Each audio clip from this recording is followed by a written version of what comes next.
all the positive results that confirm to them what their conclusion should be, that the standards should be much, much lower, and all of this.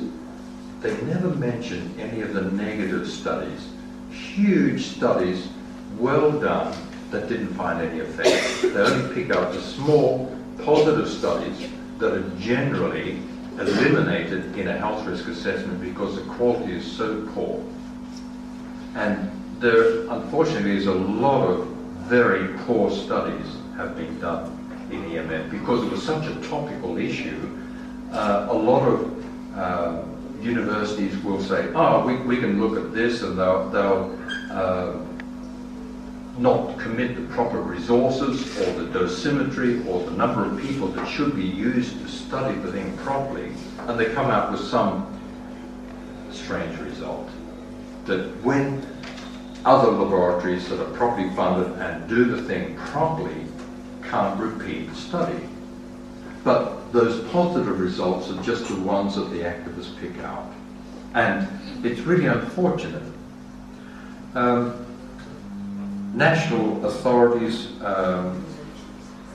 unfortunately, some national authorities have believed the activists instead of WHO. There's 192 countries and member states of WHO, and they actually pay fees to WHO every year to provide the best health information possible on any topic. Now, India is a member state of WHO, and it's not accepting the information. No, it's WHO's just recommendations. Each country can do what they want, but if a standard is to be based on science and the health effects with large safety factors built in, which is what the international standards are, why wouldn't you accept it? The problem occurs, for example, in the case of Belgium. Belgium had a government that had a large green coalition, and they wanted EMF as a major issue, and they forced the standards down for base stations. And they said the level should be 3 volts per meter, which is a very low level. When it came to use 4G, operators can't operate or use 4G at 3 volts per meter. It's too low, so they didn't have 4G. And what happens? People protest, we haven't got 4G, what's going on? We want the benefits of this technology. Operators say we can't operate at those levels.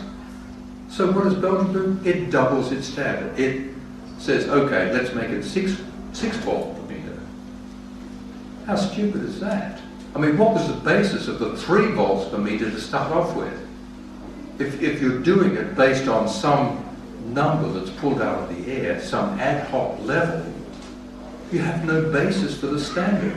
And eventually, if you have a really low standard, you won't be able to take the benefits of new technologies, which could be saving lives, they could be increasing all the benefits, because people are concerned they want to lower the levels.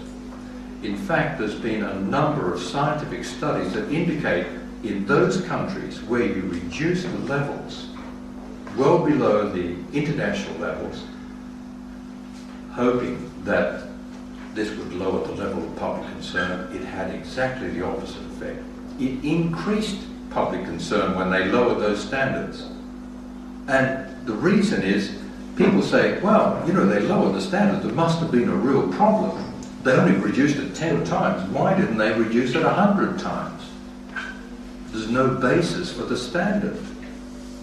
And people just get unnecessarily concerned. If the government says straight away, we're using the best available scientific standards, international limits, recommended by the peak health body in the world, the level of public concern goes down then. 60 or more countries around the world have already adopted international standards. Why wouldn't an important country like India adopt the same standards? And it's really because people are concerned and the government has not been forthcoming in providing information to the general public. It's been essentially mute from what I can see. Other countries have websites with all the information on, direct links to WHO or the International Standards Body, and the any measurements that are done around base stations are all on that website. So if people want to see what are the levels that I'm exposed to from base stations, they can go onto the website and find out what it is. Many major countries do that. Openness, transparency, and all the information you can provide them, that's what reduces public concern. Not by artificially reducing international limits, hoping that will reduce it, because it won't. So, the plea is that all countries, and WHO always recommends that international standards be adopted. ICNIRP is a formally recognized NGO, non-governmental organization, of WHO. So the International Standards Body works with WHO to produce the best standards possible. Let me just change tack a little. The myth propagated by activists. No, you can't pop corn with your mobile phone. You can't cook an egg or your brain. You can't cause explosions at petrol stations, and you don't attract lightning when you use your mobile phone. Don't cause collapse of bee colonies, which is also another one. Shields. Shields is something that WHO mentioned about 12 years ago, saying that shields are useless. They do nothing. They are things that play on people's fear about electromagnetic fields. Now take the example of a mobile phone. If you shield the mobile phone properly, you can't connect to the base station. So what's the use? You may as well just turn it off and save the money from the shield.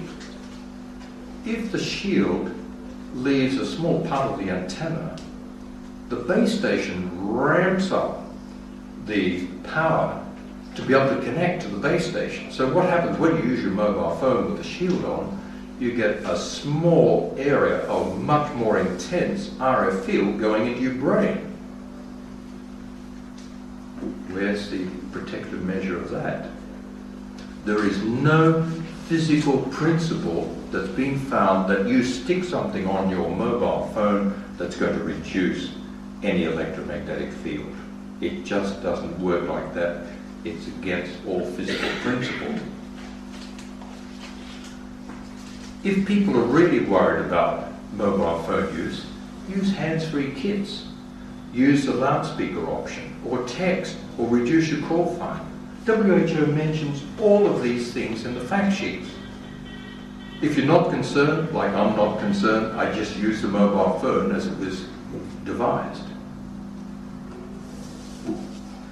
So, the thing is that you should be promoting reliable sources of information, because WHO has got a huge website, covers every part of electromagnetic fields. If you have questions, look at the website and see what the latest science is all about.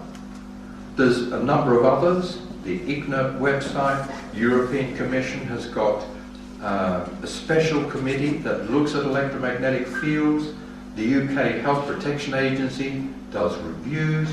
So does the National Cancer Institute in the US, the Australian ARPANSA, the Health Council of the Netherlands, the Swedish Institute of Radiation Protection. They all have very good reviews of the literature. If people want to see different reviews, they all point in the same direction, saying that brain cancer or head cancers from mobile phone use is not established. And there is no evidence to indicate that for adults, and the conclusion is that we do need more research for children. That's one area we would like to get more. So,